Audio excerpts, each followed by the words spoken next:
Alhamdulillahilladzi hadana bihadza wa ma kunna linahtadiya lawla an hadana Allah. Asyhadu an la ilaha illallah wa asyhadu anna Muhammadan abduhu wa rasuluhu la nabiyya ba'dahu. Allahumma salli wa sallim ala sayyidina Muhammadin Allahumma salli wa sallim wa barik wa ala alihi sayyidina Muhammad wa ala alihi wa sahbihi wa azwajihi wa dzurriyyatihi wa man tabi'ahu ila yaumil qiyamah. Rabbi shrah li sadri wa yassir li amri wahlul 'uqdatam min lisani yafqahu qawli birahmatika ya arhamar rahimin. La ilaha illallah, la mawjuda illallah, la ilaha illallah, la ma'buda illallah, la ilaha illallah, la maqsuda illallah, la ilaha illallah, la matluba illallah. Bismillah tawakkalna ala Allah, la haula wa la quwwata illa billahil aliyyil azim. Allahumma innaka antal maqsudi wa ridhaka matlubi, a'tina mahabbataka wa ma'rifataka ya Allah. Hadirin santriawan santriawati yang mudah-mudahan dimuliakan Allah Subhanahu wa ta'ala.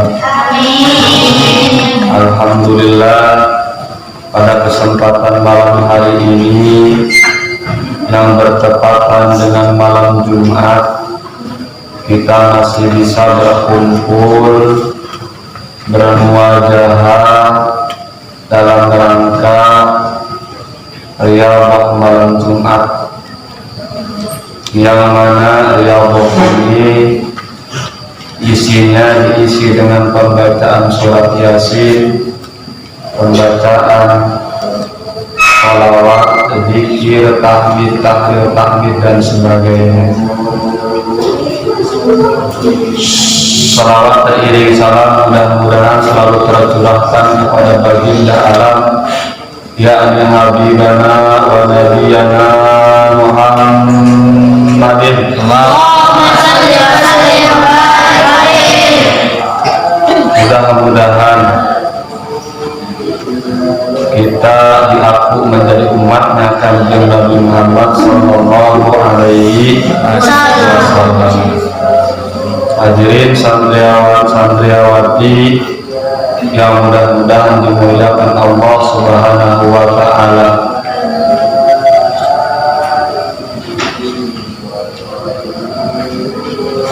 Di antara beberapa surat yang Allah turunkan, beberapa di antara ayat-ayat yang Allah turunkan kepada Nabi Muhammad melalui malaikat Jibril, itu semua ajaran-ajaran Allah, yang mana ajaran Allah tersebut pasti, yakin dan pasti ada sisi kebaikan untuk kehidupan kita.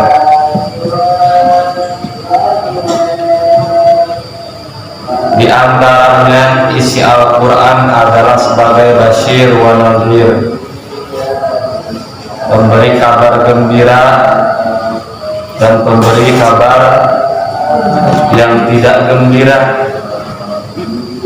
sebagai nasihat, sebagai pengingat untuk umatnya Kanjeng Nabi Muhammad secara khusus, umumnya untuk seluruh makhluk-makhluknya Allah.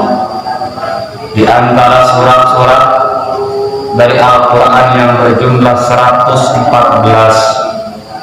ada surat yang bernama Al-Asr. Jadi kita baca surat Al-Asr. yang maknanya yaitu waktu asar. Surat Al-Asr ini surat yang kategori Makkiyah al-Badaniyah. Separuh dari ayat surat tersebut diturunkan di Mekah, separuh ayat tersebut diturunkan di Madinah. Makanya disebut Makkiyah al-Badaniyah.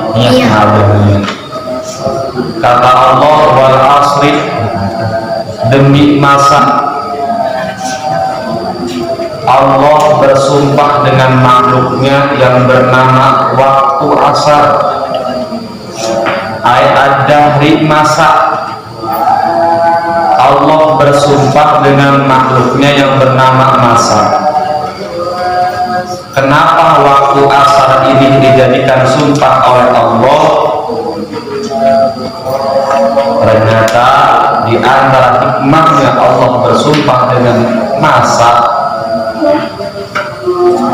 bahwasanya tidaklah sesuatu yang dipakai sumpah oleh Allah terkecuali sesuatu tersebut mempunyai faidah atau sesuatu yang sangat luar biasa. Kata Allah, wal asri, demi masa. Allah boleh bersumpah dengan makhluknya, tapi makhluk tidak boleh bersumpah dengan sesama makhluk. Contoh, si Awan sumpah demi bapak dan emak saya tidak sah, atau demi mobil saya, atau demi engkong saya, atau demi diri saya tidak sah. Yang sah bersumpah dengan makhluknya hanya Sang Khaliq. Jika kita sebagai makhluk ketika bersumpah harus menggunakan nama Allah. Namun yang perlu diingat, jangan sembarangan sumpah. Dikit-dikit demi Allah, dikit-dikit demi Allah. Karena apa? Karena di dalam sumpah ada kifarat. Jika seseorang tidak bisa melaksanakan sumpahnya, maka dia harus membayar kifarat sumpah. Semakin banyak orang banyak bersumpah, maka semakin banyak pula kebohongannya. Semakin banyak ia berani bersumpah, maka semakin banyak dia berani melakukan kebohongan. Sumpah ini hanya dilakukan ketika kita sedang sangat terdesak. Itu kaitannya dengan sumpah. Apabila kita tidak bisa melaksanakan sumpah, maka kita wajib membayar kifarat sumpah, nggak sembarangan. Nah, kembali lagi, Allah bersumpah dengan waktu asar. Ternyata di waktu ini terdapat faidah-faidah atau sesuatu yang istimewa. Apa Allah bersumpah dengan masa? Kata Allah, innal insana, sesungguhnya manusia secara keseluruhan. Di sini ditafsirkan oleh Syekh Jalaluddin dengan ayat al-jinsi, seluruh jenis manusia tidak terkecuali, mau dia kecil, mau dia besar, mau dia kaya, mau dia miskin, mau dia pintar, mau dia bodoh, mau dia punya jabatan atau rakyat sahaya, lafi husrin, yakin dalam keadaan merugi. Inna, pakai inna, harfu taukidin, menguatkan ucapan. Lafi husrin, yakin sekali dalam keadaan merugi. Setiap manusia pasti melaksanakan atau mendapatkan kerugian. Luar biasa Allah membahasakan dengan kata rugi ini dengan al-khusr, rugi yang sangat rugi. Contoh, jika kita berdagang modalnya 10.000, kembali 9.000, itu rugi bukan? Rugi.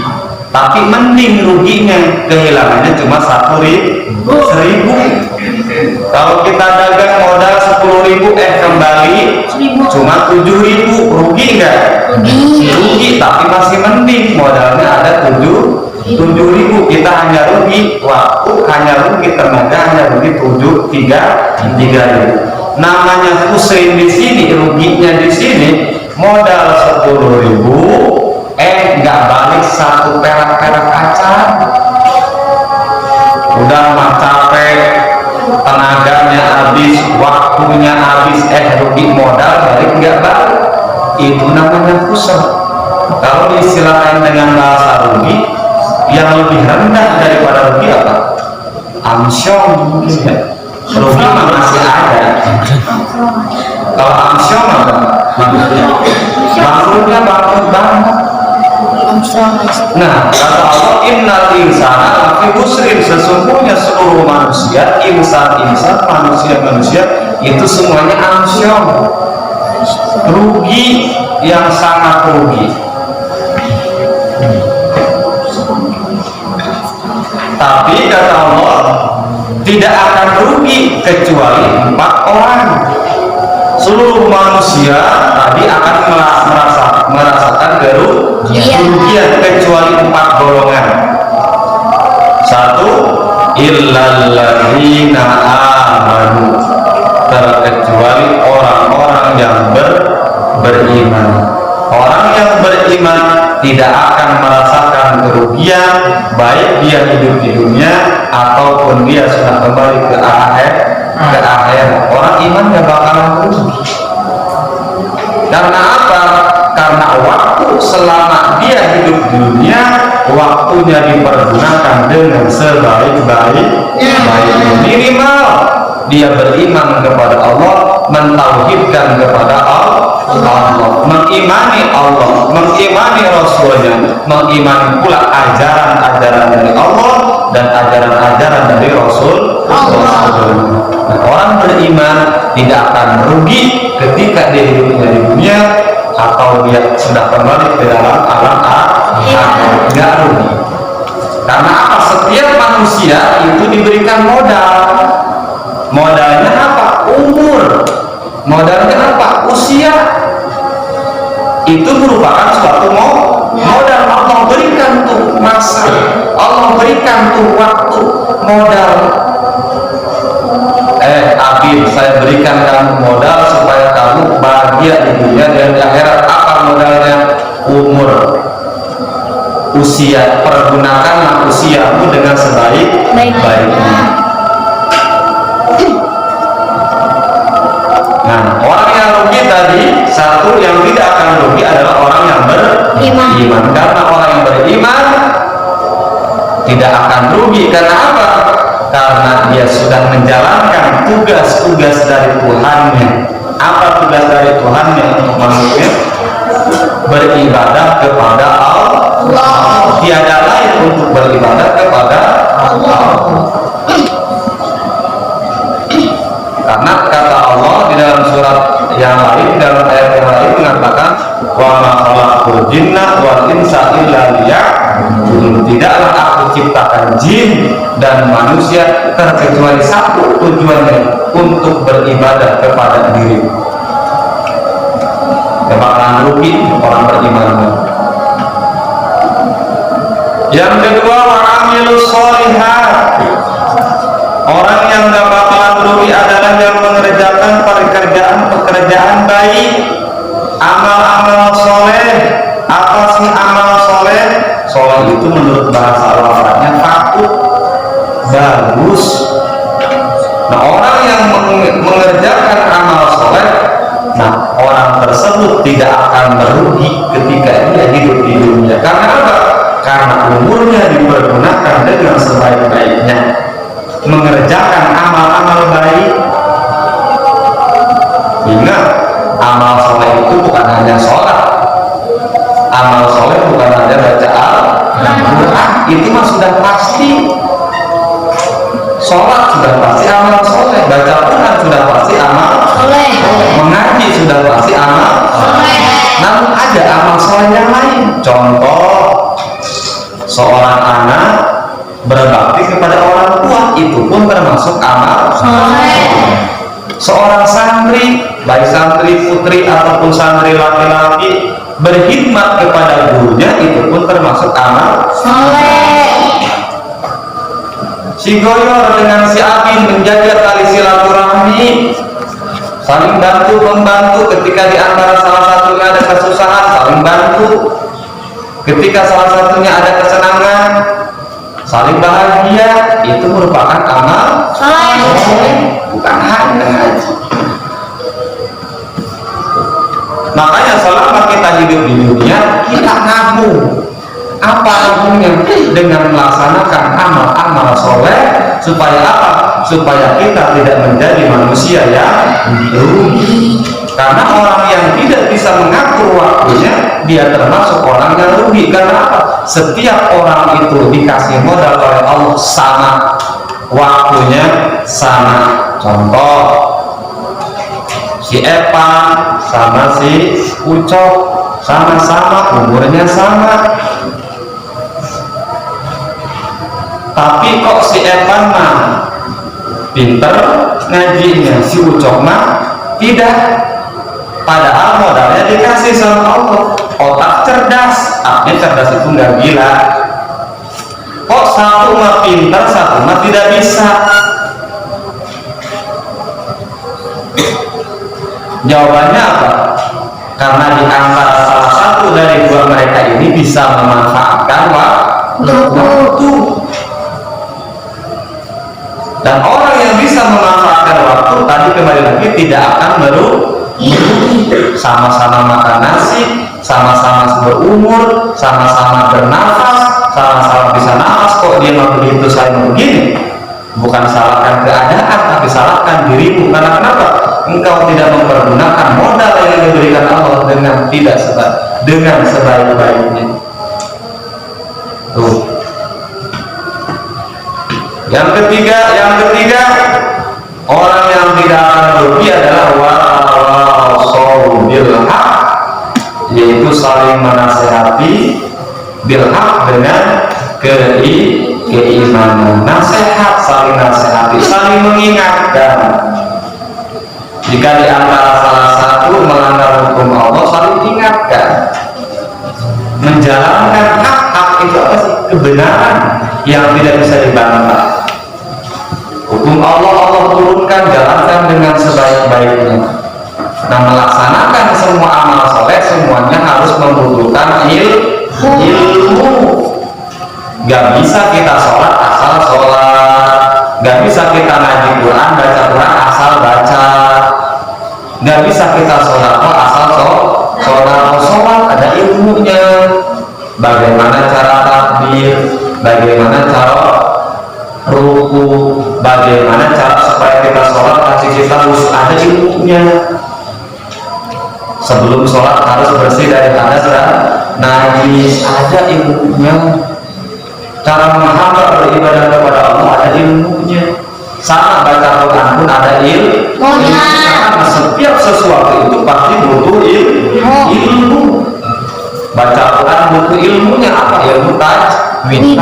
Jangan sampai kita baca Quran merubah makna Al-Quran.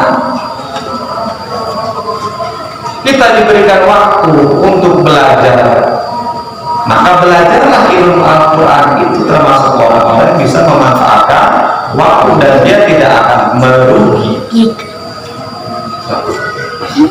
Jadi saling nasihati. Jika ada temannya yang maksud ngaji, jika ada yang temannya kurang paham, nih saya kasih tahu begini. Itu namanya watawassaw bil haq. Yang terakhir, orang yang tidak akan merugi apa? Watawassaw bis sabr. Saling menasihati di dalam kesabaran. Maksudnya sabar apa? Sabar dalam menjalankan hukum-hukum Allah, sabar dalam menjauhi larangan-larangan Allah. Karena untuk melaksanakan perintah Allah itu berat. Sholat cuma berat enggak? Berat. Sholat berat. harus ada kesabaran. Lagi enak-enak tidur, bangun sholat subuh. Coba enakan tidur subuh, enakan bangun. Apalagi waktunya hujan, tinggal naik selimut. Habis isya hujan dingin. Orang-orang menonton TV, minum teh hangat, makan bakso, santri Hayatul Rahmah ngaji. Enakan mana tuh? Secara nafsu. Makan bakso.